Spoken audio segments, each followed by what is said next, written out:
Yo, what's good? Y'all boys and girls, ladies and gentlemen, I'm back with another video. It's been a while, it's been like a week. I've been getting over this sickness, but I'm feeling all right.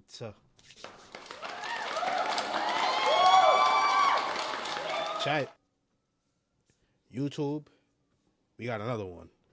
This time we got the homicide, goddamn, we got the homicide of a beloved YouTuber.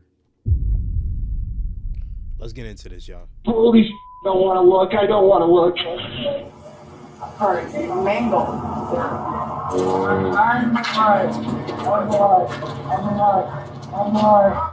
Oh, damn. Oh my, what is that? I'm alive. Oh, damn. I hit somebody. I know. I actually was a fan. Yeah. He reminded me of you so much. When I get out of here, I'm going to start a YouTube. I think the first video I should make is like about this. On January 31st, 2025, a white van smashes into a car stopped at a red light, leaving the beloved YouTuber known as Desert Drifter in critical condition. Desert Drifter. But what first appears to be a tragic accident unravels under scrutiny as disturbing evidence pulls the case and Desert Drifter, what kind of content does he do? a shocking new I low-key want to see. Alright. Yes. engine. Officers arrive to find the white van with smoke pouring from its damaged engine. A second vehicle lies overturned against a building, its frame crushed so badly it's nearly unrecognizable. Yes.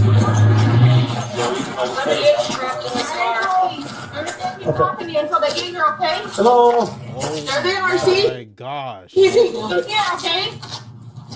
He's conscious. He's like. Is there anybody else in there with you?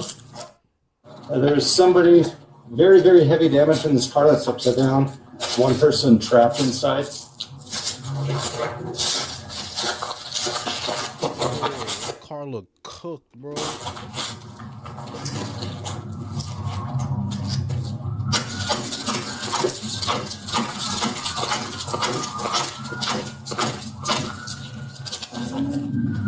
Can you hear me in there? Hello, can you hear me? Is there anybody else stuck in that one too? There's a guy that gets out. Okay. You try to talk to him and get him woke up. I'll go check on that guy. That's how you know God is real, bro. The fact that this nigga survived this and the car is upside down and it looked like it got stomped by a freaking elephant. That's how you know, gang. That's how you know. You try to talk to him and get him woke up. I'll go check on that guy. He's breathing. He's breathing? He's breathing, but he is unresponsive. Okay, is there anybody else in there? Are you by yourself? It's just him. Hey, 35, 58. are you okay? I know you're just in a car accident. You're okay. You're okay. You're gonna be okay. Can you? We're gonna need at least 2 ambulances. He's not responsive. Will you guys try and go on the other side? Yeah.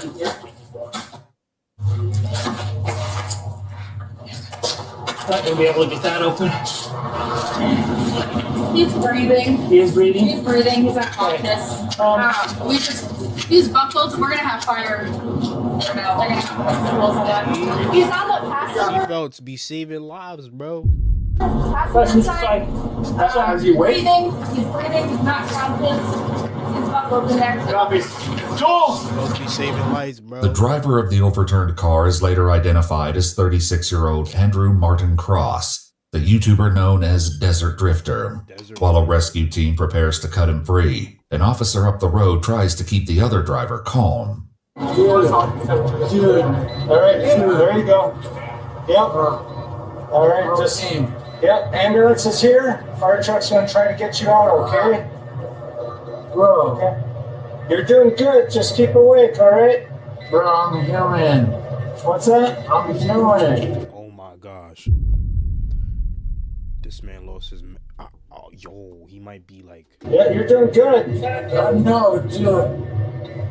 You're doing good, okay? Bro, I'm human. I'm trying to get home.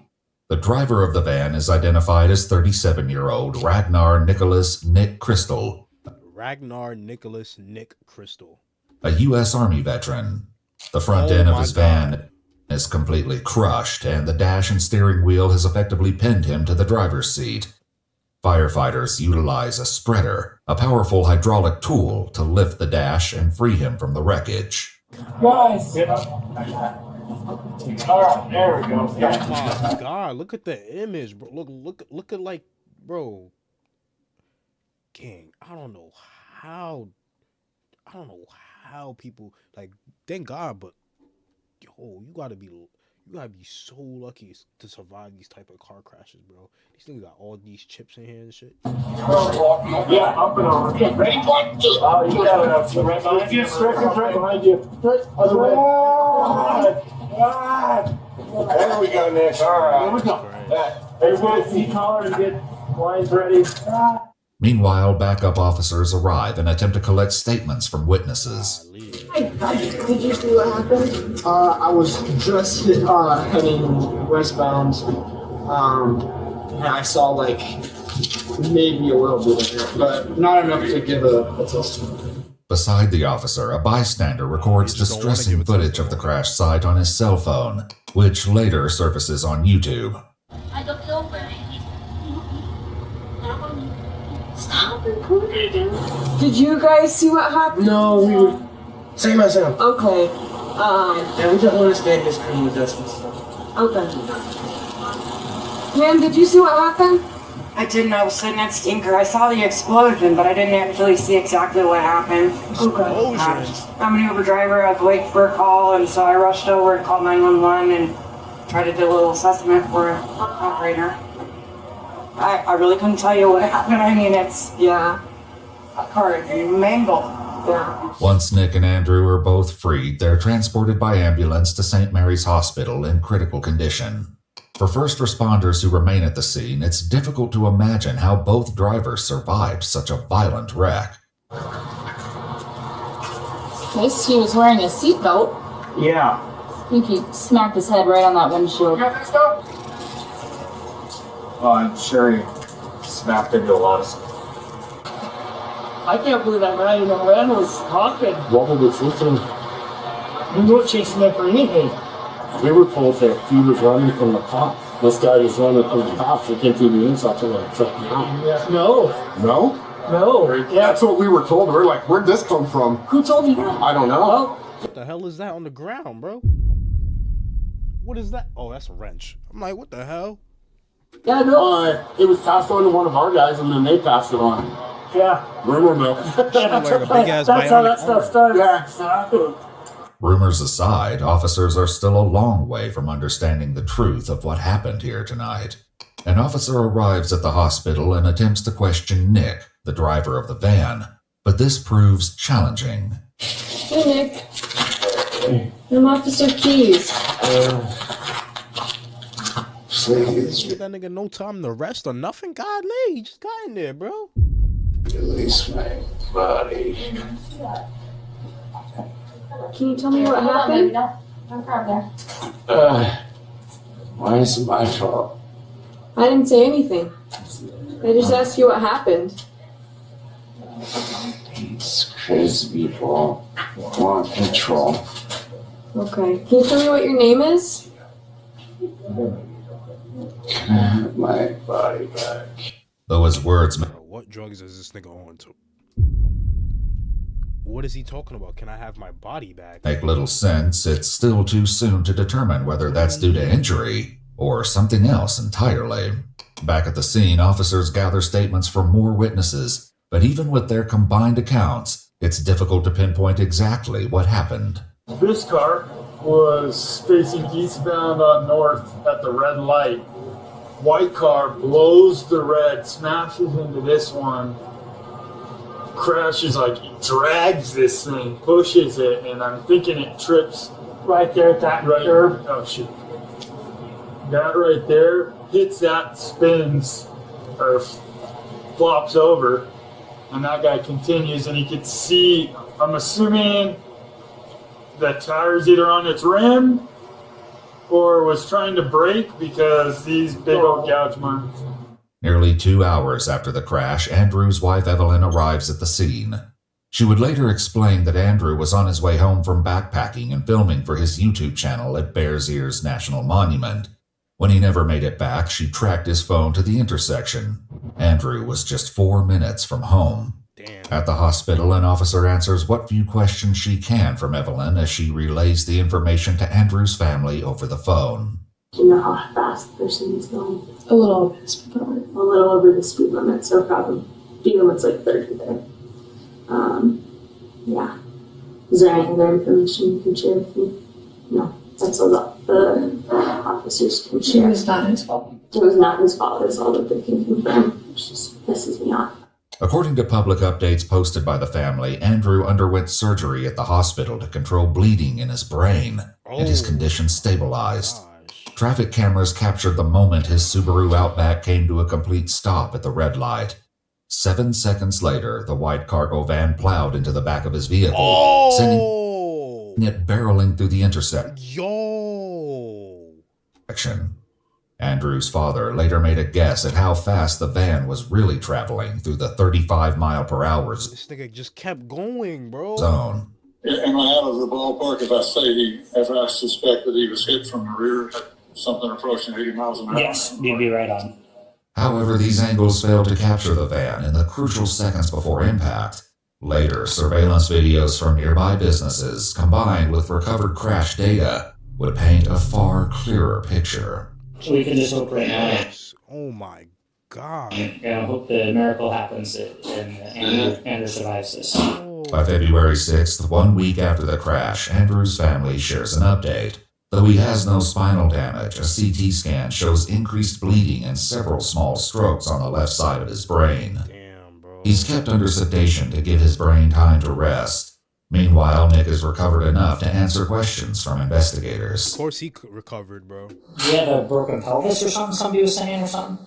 Yeah, they had to cut open my stomach like C-section, and they had to cut down my leg just to get my hip on. What the fuck? Okay. To jam it back into the socket.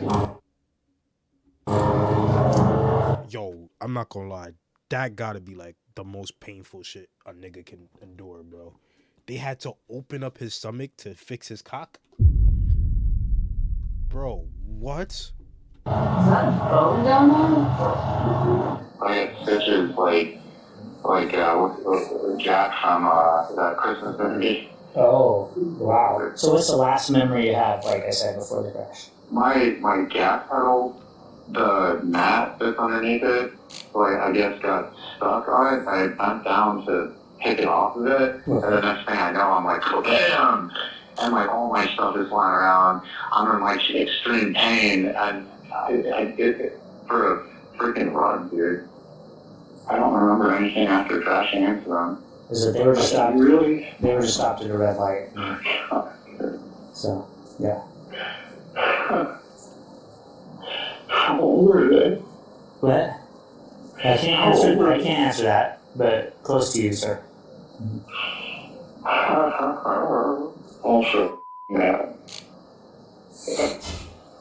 Yeah, it's a very sad situation for everybody involved. What does he mean? According to police records, technicians noted during the van's inspection that the accelerator pedal had been snapped off. Damn. After reviewing crime scene photos, the mat also appeared to be partially bent up on both sides after the wreck.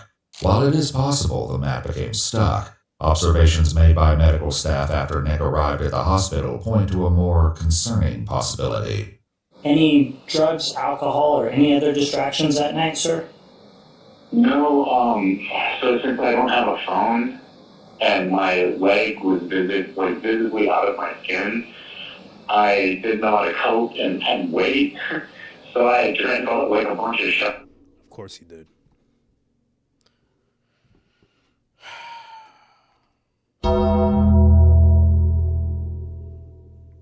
Of course this nigga has some shots, bro. A couple of shots? These are whole bottles, bro. Just sitting in my vehicle just to try to mitigate with something I'm still struggling with right now. Okay. So are you talking after the crash? What is this? After, yeah. After the crash, you start drinking a bunch of shots. Yeah. Okay. All right. But nothing before. What? How does that? What? After, yeah. After. How the hell do you start drinking after you just got in a car crash? Bro, what? After the crash, you start drinking a bunch of shots. Yeah. Okay. All right. But nothing before. Man, stop the cap, bro. The pain was so freaking intense that it's like. So your first thought after crashing is to go drink a bunch of alcohol? Makes sense. And I knew I didn't have a way to call you guys because I don't have a phone. Right. Makes sense. I was trying to do everything I can to be like, help me, come on, somebody call the cops, please help me. And drink because how much pain I was in. Okay. During the van's inspection, a white trash bag was found containing numerous small bottles of alcoholic beverage containers that were either empty or nearly empty. The bag itself contained a dark brown liquid substance that smelled, quote, foul, such as vomit. Investigators would return to this subject later after obtaining his hospital records. For now, investigators continue gathering evidence while monitoring Andrew's condition. On February 18th, his father shares that he's been taken off sedation and is breathing with minimal ventilator support. That's where we are. We'll keep you posted. No, please keep me 100% posted. Yeah. I can't imagine. Like I said, I don't have a lot of words for your family right now. But I've been looking at my own son, honestly, a lot different. He's 16, going to be 17 soon, and every time he leaves the house now or anything driving, like, your family is, on my mind, and I'm sorry. So. Yeah, I appreciate it. Andrew is still in the ICU on February 21st when Nick is finally discharged from a VA hospital. He's promptly intercepted by police officers and arrested on a vehicular assault warrant. Before heading to jail, he's brought in for an interview. How you doing, man? With all things considered, I think they're trying to keep me in a hospital to treat me as like a psychosis or like making something that's not. Oh, really? So I just wanted to come to you guys and say something that. Okay. Save this forever. Sure, I get that. And so, as far as your injuries, it sounds like you can kind of walk now and stuff like that? I can't put weight on it, but I've gotten pretty good at hopping. Okay. So I'm just trying to. I'm glad you're doing okay and that you're going to heal up, brother. No, I appreciate it. The thing that bugged me the most was that guy's not quadriplegic and he's alive. Sure. Nick shares with the investigators that before crashing the van, he'd been living in it and was traveling toward the West Coast. I'm not surprised. Yeah, all that stuff in there, bro. As of recently, I lost both my cats and I'm just trying to go to the Native American ruins just to like keep my mind distracted, but that's been something that I really need is like a career or a job you go into or a purpose in life. Interestingly, many of the videos on the Desert Drifter YouTube channel feature Andrew visiting ancient ruins and prehistoric sites. According to a video posted by his wife Evelyn, exploring these landscapes left Andrew with a, quote, sense of peace and purpose. I came back to a country that said 9/11 was a scam and it's like we were murderers and all kind of stuff. So it was really hard to get help and meet anybody knowing that I was a veteran, especially in like super liberal states. Okay. They had a lot more animosity. So I was just trying to drive around. As the walks him through what they saw on the traffic cameras. Doing a little bit of yapping, I had to. When it hit, right, you guys went across the intersection, you shoved the other vehicle, goes. Yeah, I'm sorry. No, you're fine. No, take your time. No, it's fine. And so it shoves into that light pole on the southeast corner there. And then from there, your van continues eastbound along the sidewalk, comes to rest in an upright position, and the other vehicle overturned, unfortunately, from there, okay? He then returns to a familiar story, one that quickly falls apart under scrutiny. It was like being in a dream. Nothing seemed real. Like I was in complete shock. All I could feel was pain radiating all through my body. Okay. I didn't know what to do. I keep emergency shots in my. I have like emergency kit with like Band-Aid and stuff. Okay. And so I keep shooters in there, and I just remember drinking them and throwing them out the window. As imaginative as his explanation might be, it's in direct conflict with witness statements and what's clearly observed in body cam footage. Breathing. He's breathing? He's breathing, but he is unresponsive. Did you ever see him eat or drink anything while they were in front of you? No, for the majority of the time he was unconscious. Okay. I don't know how to Bro, explain how the it. hell you eating shit while you in an accident, bro? It was like, I wasn't me, this isn't real, this isn't happening. And I think it was like a dream. Any person, I never heard no person first mind go to say, oh, I'm gonna take a drink, I just got in a car accident. That doesn't make any sense. And so doing the shooters was like me trying to connect back to reality almost. I don't know how to explain that. Hospital records would later reveal that Nick had a blood ethanol level of 0.201 when his blood was drawn at the hospital at 1:45 a.m., nearly 4 hours after the crash. Detectable amounts of fentanyl and THC were also found in his bloodstream. Investigators also shared something with Andrew's father Was drinking and doing drugs, bro. that has disturbing implications. We have a ready report. Do you know what that is? No. Report every drunk driver immediately. Oh. We have that from hours prior to the crash, out near the Palisade area. Okay. With that van. But that was quite a few hours prior, but had already reported that they were possibly, under the influence at that point. Have you ever gotten a DUI before or anything like that? 11 years ago. 11 years old, quite a while ago. According to police records, Nick was arrested in February of 2014 and charged with DWI, aggravated DWI, and reckless endangerment. He was sentenced to 3 years of probation. However, the potential consequences this time could be far more severe given Andrew's condition. The guy hit's not a quadriplegic, he's not dead. I have no idea what his status is going to end up being. The guy hit's not a quadriplegic. What does quadrilipic mean? What is that? Quadriplegic?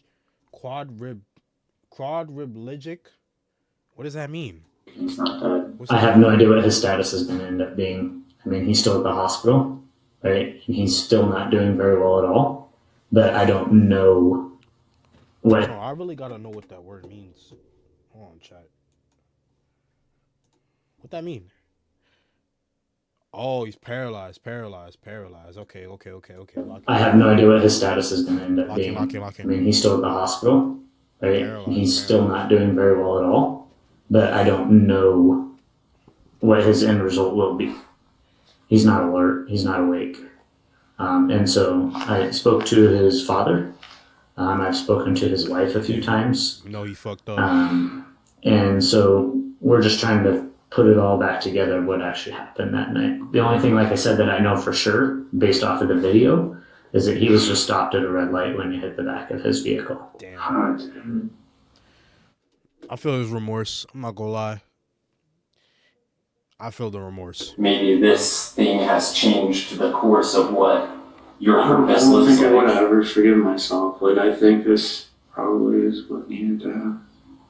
Even if this incident changes the course of Nick's life for the better, Andrew's father would likely disagree that it was worth the cost of what happened to his son. How are you doing? I can't imagine.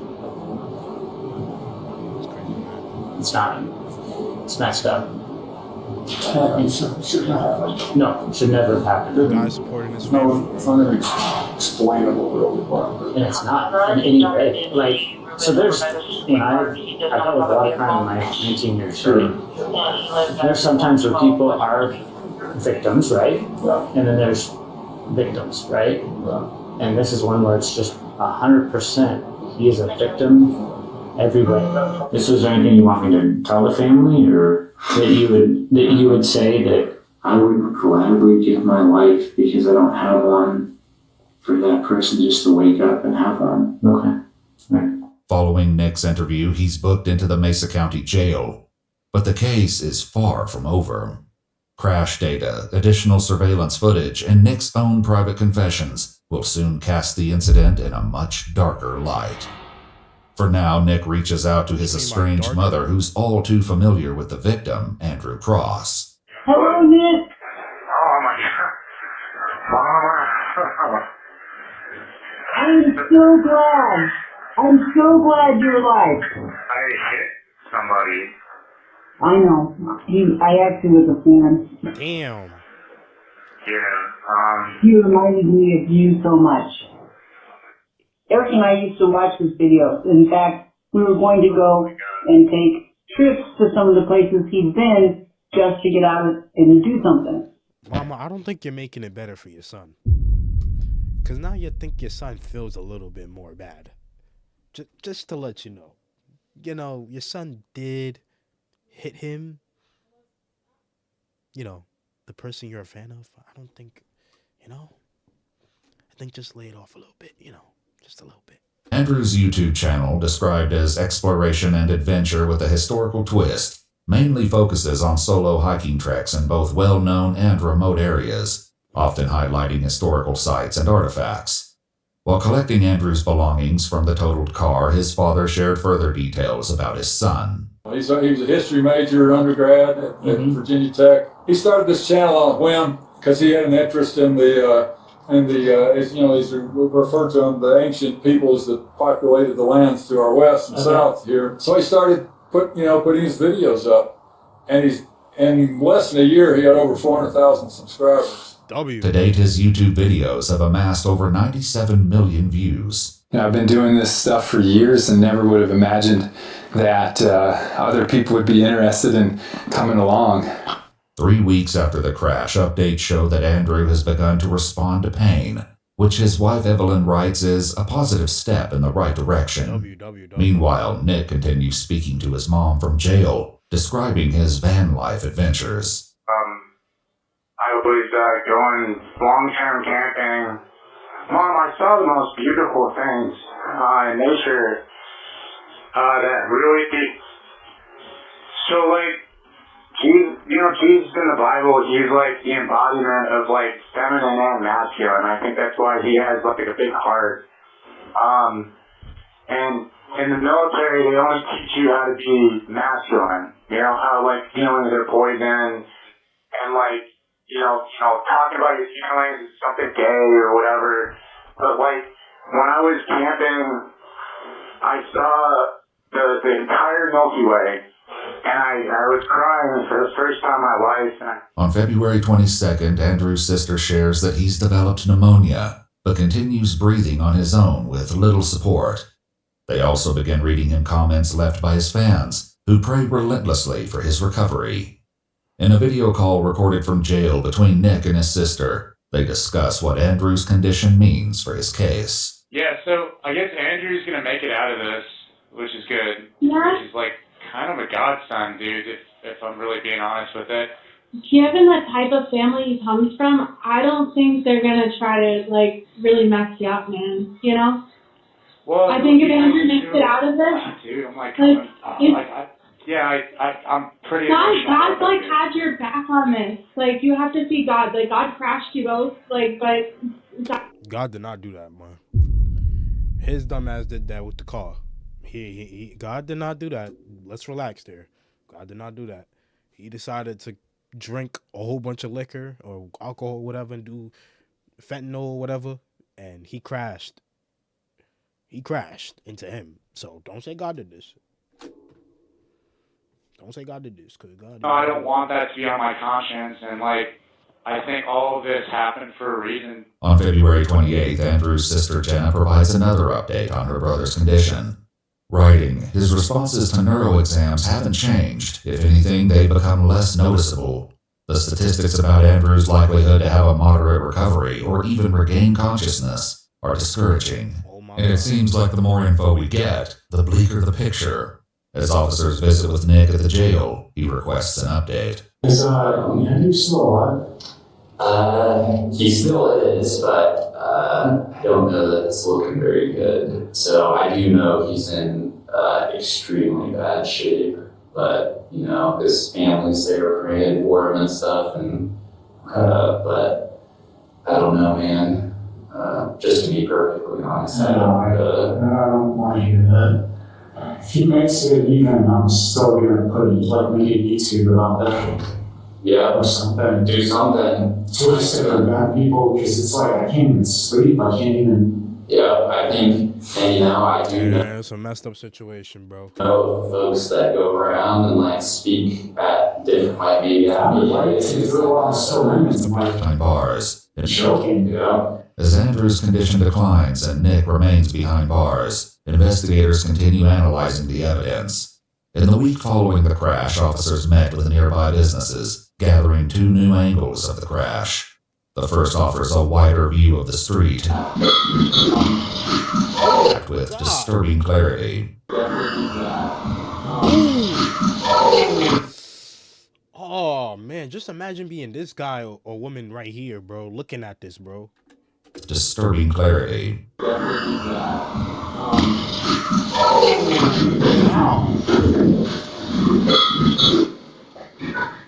The footage reveals that is a crazy sight right there, bro. Once the van struck Andrew's car, it carried it down the street until it collided with a light pole. Oh my gosh. Causing it to roll over as it landed against the building.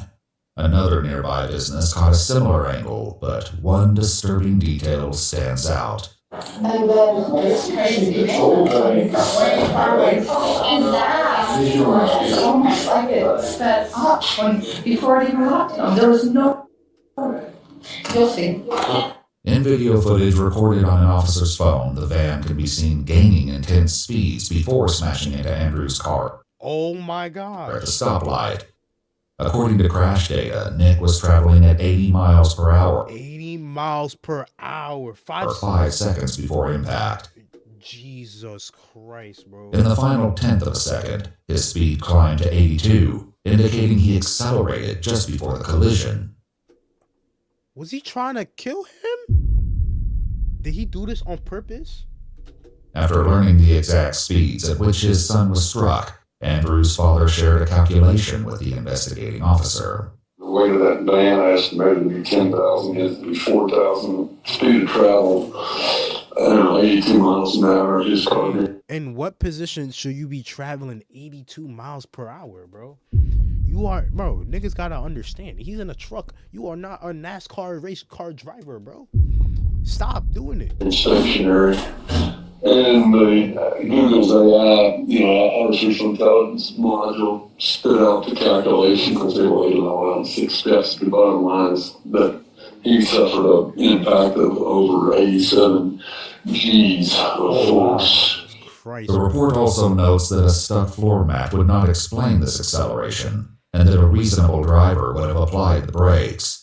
Despite all the data, nothing could explain what compelled Nick to speed up before striking Andrew's car. I've been through some tough stuff, dude. And I didn't have a means to react because I had insecurity issues and PTSD, this kind of. And so, I'm tired. Topic with his mother. There's some YouTubers like bragging to the internet saying she was hacking my phone. You know, it's like. It was a pretty traumatic and good to say. The government, and I was like accurately pointing out their emotions on a phone as they felt them, even reading their minds. And I, dude, I became such a controversial. He suddenly changed, and while discussing the crash with his mother, a crucial detail in Nick's story suddenly changes. I had edibles for, This nigga took edibles. Or whatever to go to sleep at night. There was somebody that came up to my van that offered me, they had a big bottle of Jägermeister, and that's the last thing I remember, and then I remember waking up in the hospital, just lost and alone, Mom. Okay. And so like a human being, that provides support for struggling adults, including the outdoors and alcohol. And I couldn't strip. And it was better. I just want to know, bro, I'm not gonna lie, I want to know what happened to Andrew. Oh, get through, the man, to help me. Decline. But while Nick dreams of a future in the spotlight, Andrew continues to decline. On March 2nd, 1 month following the crash, Andrew's sister announces the family's difficult decision to remove him from life support. Oh my gosh, bro. Damn, son. Following multiple strokes affecting important parts of his brain. She writes, "We know that a life dependent on machines is not what Andrew wants." It had to be exactly this way. It had to be a guy that you would have loved. You know, like, if it had just been some schmuck, like, maybe this wouldn't have hit so heavy. Like, when they... Shut the fuck up. What are you talking about? What are you talking about? The voicemail, all through quarantine. Cross passed away in the company of his wife, family, and friends. Damn, bro. Before his death, Andrew's best friend and dad tirelessly dug through the wreckage of Andrew's car to find his camera in the hopes of salvaging his footage. Right? He's got a camera that's on a pole that he does a lot of filming with. Yeah. And, looks like. And I won't go over there. Cool. I think I got it, yeah. That's awesome. Yeah, that's it. Wow. Heck yeah. That's great. Yeah. Miraculously, the equipment was still functioning enough to download the footage. Evelyn uploaded the final adventure of her husband to his YouTube channel in October of 2025. Nothing but shenanigans, my friends. I'm glad you were with me. I could feel your presence. As Nick faces upgraded charges in the wake of Andrew's death, he recalls a near-death experience in which he was given an unexpected warning. Like, how would that be? Man, I don't give a fuck what this nigga's saying, bro. RP to Andrew, bro. W video. W video.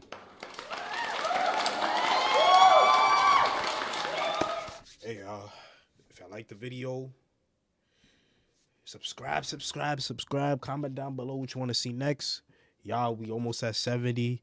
Our goal is 100 subscribers. I love everybody that's been showing support, and we're going to keep on going. I'll see y'all in the next one.